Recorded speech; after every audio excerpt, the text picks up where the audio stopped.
नमस्कार, hornbill TV देख रहे हैं आप। मैं हूं आपके साथ विशाल गर्ग। खबरों की शुरुआत करेंगे चमोली के थराली में 3 घंटे की बारिश से तबाही मच गई। मूसलाधार बारिश होने के बाद कई सड़कें बंद हो गई।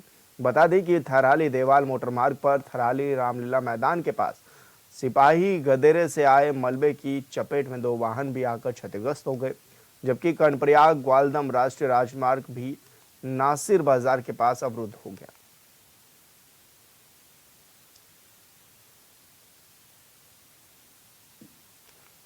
और संवाददाता अरुण सैनी हमारे साथ फोन लाइन पर जुड़ गए हैं। अरुण, जिस तरह की तस्वीरें आ रही हैं सामने वो वाकई डराने वाली हैं। आखिर किस तरह का ये मंजर रहा और अब किस तरह से राहत के कार्य जारी हैं?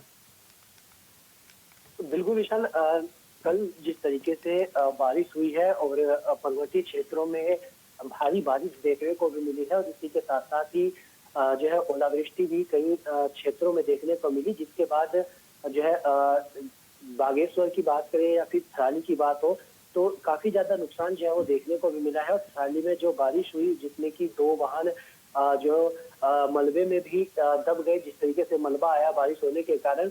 और इसी के साथ साथ ही बागेश्वर में भी काफी ज्यादा जो है वो बारिश हुई है, ओलावृष्टि वहां पर भी हुई है। तो थराली में गदेरे से पानी आने की वजह से जो है 2 वाहन मलबे में दबे। हालांकि इसमें कोई किसी तरीके की कैजुअलिटी नहीं हुई। और इसको लेकर मुख्यमंत्री पुष्कर सिंह धामी ने भी एक तुरंत जो है वो सूचना ली और जिलाधिकारी को फोन कर त्वरित प्रभाव से रेस्क्यू ऑपरेशन करने के लिए जो है और ये निर्देश भी दिया। साथ ही साथ अलर्ट मोड पर रहने के निर्देश भी मुख्यमंत्री पुष्कर सिंह धामी ने दिए। तो इस तरीके से क्योंकि कई पर्वतीय क्षेत्रों में कई ऐसी जगह है जो संवेदनशील क्षेत्र है, कई ऐसे जगह है जो अति संवेदनशील क्षेत्र है, तो वहां पर तैयारियां करनी या वहां पर अधिकारियों को अलर्ट मोड पर रहने के निर्देश भी मुख्यमंत्री पुष्कर सिंह धामी ने दिए हैं। और ऐसी जगहों पर जो तमाम रेस्क्यू के उपकरण है वो भी लगाने के निर्देश मुख्यमंत्री पुष्कर सिंह धामी ने अधिकारियों को दिए हैं। अरुण, ऐसे में राहत बचाव के कार्य किस तरह से जारी भी हैं और क्या माना जाए, क्योंकि आने वाले समय में 4 धाम यात्रा भी सुचारू रूप से चलाने की जिम्मेदारी है, तो क्या माना जाए किस तरह की तैयारियां हैं? क्योंकि अगर पहले ही इस तरह के मंजर देखने को मिलेगा तो एक डर जो यात्रियों में है वो पैदा हो सकता है।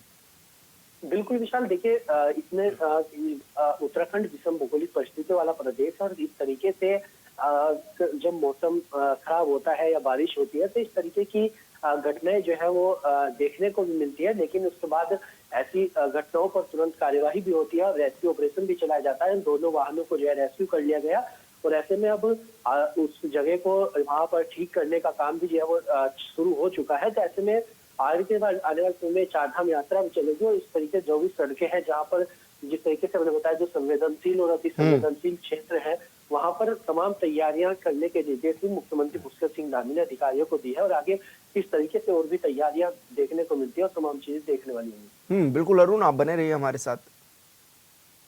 उत्तराखंड में मौसम विभाग ने आज से 3 दिन के लिए बारिश और तेज हवाओं का अलर्ट जारी कर दिया है। अधिकतर जिलों में आज और कल बारिश और तेज हवाएं चलने की संभावनाएं भी जताई गई हैं। कहीं कहीं पर ओलावृष्टि भी हो सकती है। मौसम विभाग की माने तो देहरादून, हरिद्वार, पौड़ी, नैनीताल, उधम सिंह नगर और चंपावत में 50 से 70 किलोमीटर प्रति घंटा की रफ्तार से हवाएं चल सकती हैं और 12 को हल्की बारिश भी हो सकती है।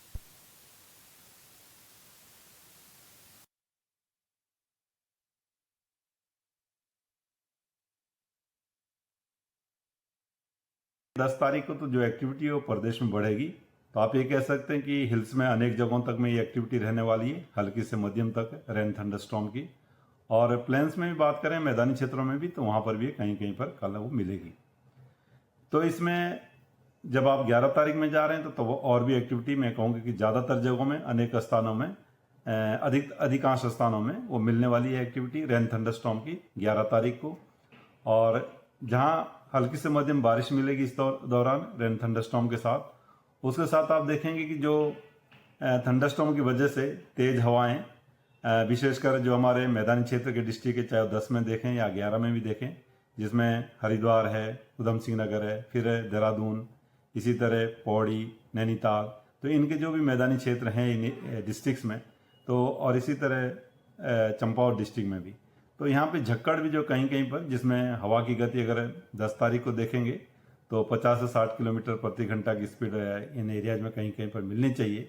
और गस्टिंग में वो जो है 70 किलोमीटर पर आवर तक भी जा सके। और संवाददाता अरुण सैनी हमारे साथ फोन लाइन पर बने हुए हैं। अरुण, किस तरह का जो अलर्ट है वो मौसम विभाग ने जताया है और किस तरह का कहा भी गया है कि अब आने वाले समय में मौसम देखने को मिलेगा?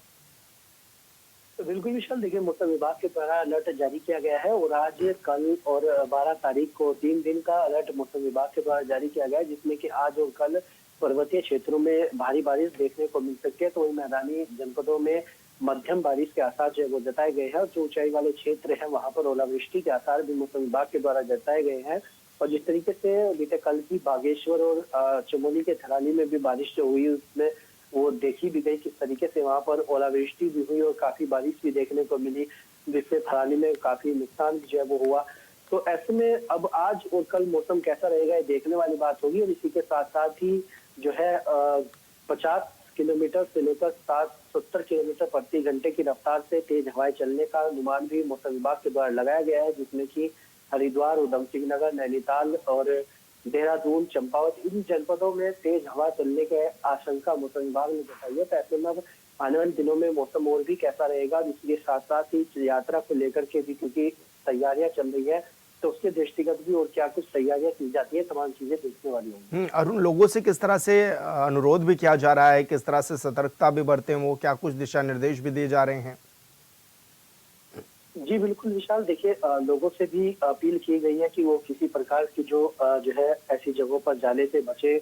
अगर जो कहीं संवेदनशील क्षेत्र है या जो गड्ढे हैं, नाले हैं, अगर बारिश होती है तो ऐसी जगहों पर जाने से बचे, इस तरीके की अपील भी जो है लोगों से की गई है। बिल्कुल अरुण, बहुत शुक्रिया आपका तमाम जानकारी साझा करने के लिए। खटीमा में सैनिक सम्मान समारोह में मुख्यमंत्री पुष्कर सिंह धामी ने कई अहम घोषणाएं की हैं, जिसमें सीएम ने परमवीर चक्र विजेता को राज्य में मिलने वाली अनुग्रह राशि को 50 लाख से बढ़ाकर 1.5 करोड़ करने की घोषणा की है।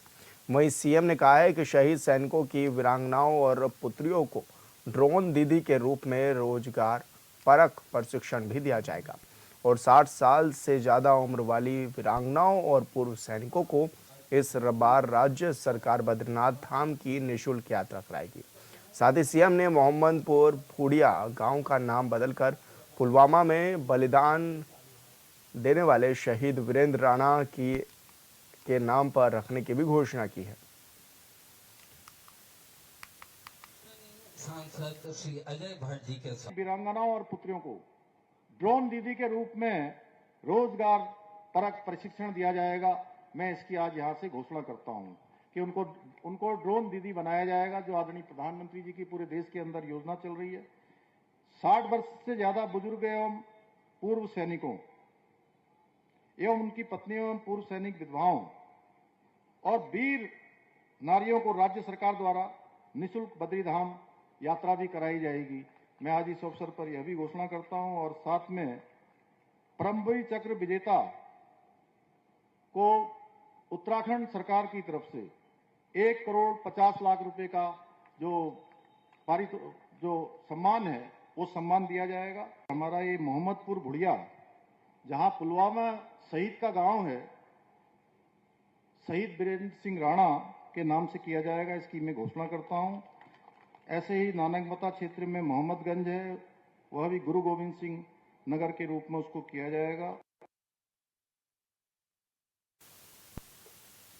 लक्सर स्थित जेके टायर फैक्ट्री के 3000 स्थायी और 2000 से ज्यादा अस्थायी फैक्ट्री श्रमिकों का रोजगार अब खतरे में पड़ चुका है। दरअसल श्रमिक संगठनों ने अपनी मांगों को लेकर बीते दिनों से धरना प्रदर्शन करते हुए फैक्ट्री का कामकाज प्रभावित किया हुआ है।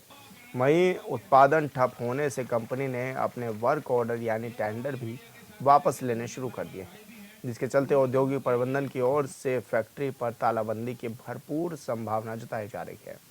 वहीं जिन मांगों को लेकर श्रमिक संगठन धरना प्रदर्शित करते हुए अड़े हुए हैं, उन मांगों पर औद्योगिक प्रबंधन नियमों का हवाला दे रहा है। जी, हमारे यहाँ ना एक स्टैंडिंग ऑर्डर है, सर्टिफाइड स्टैंडिंग ऑर्डर, जो कि स्टेट गवर्नमेंट के थ्रू सर्टिफाइड किए जाते हैं। उसके तहत ये सारी कार्रवाई होती है। कोई भी कार्रवाई असंवैधानिक नहीं है, नियमों के विरुद्ध नहीं है। संस्थान को अधिकार है, अगर वहाँ कोई ऐसी एक्टिविटी होती है जो नियमों के खिलाफ है, उसमें वो एक्शंस ले सकते हैं।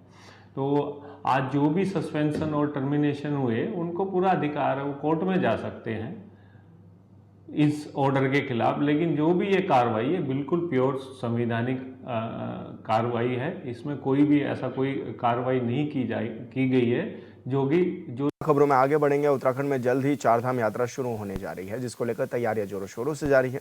ऐसे में गंगोत्री विधायक सुरेश चौहान का कहना है कि चारधाम यात्रा के लिए तैयारियां पूरी हैं। सभी अधिकारियों को तत्परता से कार्य करने के निर्देश भी दिए गए हैं। साथ ही सरकार का लक्ष्य है कि सभी तीर्थयात्रियों को सुविधाएं मुहैया कराई जाए। गंगोत्री से बीजेपी विधायक सुरेश चौहान जी हमारे साथ मौजूद हैं। विधायक जी, चारधाम यात्रा शुरू होने वाली है, किस तरह की तैयारियां हैं, क्या कहेंगे? देखिए, लगातार हमारी सरकार चार धाम यात्रा को दुरुस्त करने के लिए हमेशा प्रयासरत रहती है और इसकी सीधा लगातार हमारे माननीय मुख्यमंत्री धामी जी लगातार इसकी मॉनिटरिंग कर रहे हैं और चार धाम की पूरी तैयारी चल रही है। अभी जो पेयजल की स्थिति थी, पानी की स्थिति है या सड़कों से स्थिति है और उन तमाम स्थिति की कैसे पार्किंग की जाएगी, क्या की जाएगी, लेकिन कई दिक्कतें भी सामने आ रही है। अभी हमारे जो चार धाम होटल एसोसिएशन के लोग हैं और जो हमारे पंडा समाज हैं, उनका कहना है कि जो सीमित संख्या में जो रजिस्ट्रेशन की बात की जा रही है और उससे अभी भी हमारे 50% उन्होंने कहा कि होटल बुक नहीं हुए हैं। तो और अब ये थोड़ा सा देखने वाली बात है कि कहाँ पे इसमें दिक्कतें आ रही है। तो उसके लिए माननीय मुख्यमंत्री के साथ आज यहाँ पे माननीय मुख्यमंत्री जी ने, लेकिन मुख्यमंत्री से मिलकर इस बात के लिए भी कि क्या कैसे इसको जो है सॉर्ट आउट किया जाएगा। दूसरा, चार धाम की यात्रा दिन पर दिन बढ़ रही है। अब बहुत अधिक संख्या में देश विदेश के श्रद्धालु तीर्थाटन पर्यटन यहाँ पर आ रहे हैं। माननीय मोदी जी जो हर्षिल मुखीमठ गंगोत्री में आए थे, उससे भी बहुत अच्छा जो है प्रभाव पड़ा और इस समय लगातार जैसे मोदी जी का दौरा ख़त्म हुआ उसके तुरंत बाद जो है पर्यटकों की बहुत ज़्यादा जो है शीतकालीन जो यात्रा का जो मेन मकसद था, उसमें देखने को मिला कि हर्षिल क्षेत्र में बहुत सारे पर्यटक हर्षिल घाटी में आए। तो ये हम सब के लिए आजीविका में कहीं ना कहीं स्थानीय लोगों के लिए उसका लाभ का एक वो है बनता जा रहा है। अच्छा, क्या माना जाए विधायक जी कि चार धाम यात्रा में क्योंकि श्रद्धालुओं की संख्या जैसे बढ़ रही है, आपने कहा है, व्यवस्थाओं की अगर हम बात करें, पिछले दिनों व्यवस्था बिगड़ी जरूर थी, इस बार व्यवस्था ना बिगड़े उसके लिए क्या कुछ इंतजाम किए गए हैं और आपकी ओर से भी किस तरह के दिशा निर्देश दिए गए अधिकारियों को? देखिए, हम लगातार इस पर अब हमारी सरकार, हमारे माननीय मुख्यमंत्री खुद ही लगातार मॉनिटरिंग कर रहे हैं और हम भी इस पर लगातार मॉनिटरिंग कर रहे हैं। सबसे बड़ी दिक्कत आज भी जो हमारे पास आ रही है, मैं आपको फिर भी बता रहा हूँ कि जो हमारा 100 किलोमीटर का बड़ेती चुंगी से लेके और गंगोत्री तक NH का जो चौड़ीकरण होना है, उस पर सबसे बड़ी दिक्कत आ रही है क्योंकि वो अब तक चौड़ीकरण नहीं हुआ। NGT पर्यावरण इको सेंसिटिव जोन के चक्कर में बार बार वो फाइल फंस जाती है, भारत सरकार से पैसा भी स्वीकृत है।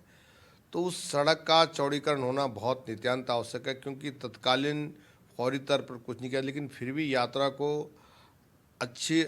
की अच्छी व्यवस्था हो, देश विदेश के तीर्थाटन पर्यटन को कोई दिक्कत न हो, उसके लिए लगातार हमारा जो प्रयास हमारे द्वारा जो प्रयास किया जा रहा है और उसके हमारे तमाम जो होटल व्यवसाय के लोग हैं, जो ढाबे खोके वाले हैं, जो हमारे होटल के अलावा जो हमारे पंडा समाज है, उनका कहने का मतलब है कि ऑफलाइन जो रजिस्ट्रेशन है उसकी जो व्यवस्था है, जो चाहे जैसे मनेरी में हो या इस तरह से, ताकि ऐसा ना हो कि वो ऋषिकेश और हरिद्वार में रुक जाए तो वो उस क्षेत्र में ना पाए। तो लोगों का कहना है कि जो हमारे तमाम होम स्टे वगैरह वगैरह पैकेज टूर जो नीचे से बना के आते हैं, उन तक ये संदेश जाए कि भाई आप 2 दिन का नहीं 4 दिन का बनाइए। अगर यमुनोत्री है तो 2 दिन का कम से कम पड़ा हो, फिर उसके बाद गंगोत्री का 2 दिन का पड़ा हो, तो होटल व्यवसाय को भी लाभ मिलेगा और जो होच पोच मस्ती है, क्योंकि जो टूर ऑपरेटर रहते हैं वो इस तरह से टूर बनाते हैं कि भागम भाग का टूर बनाते हैं और उससे क्या होता है कि अफरा तफरी का माहौल बन जाता है।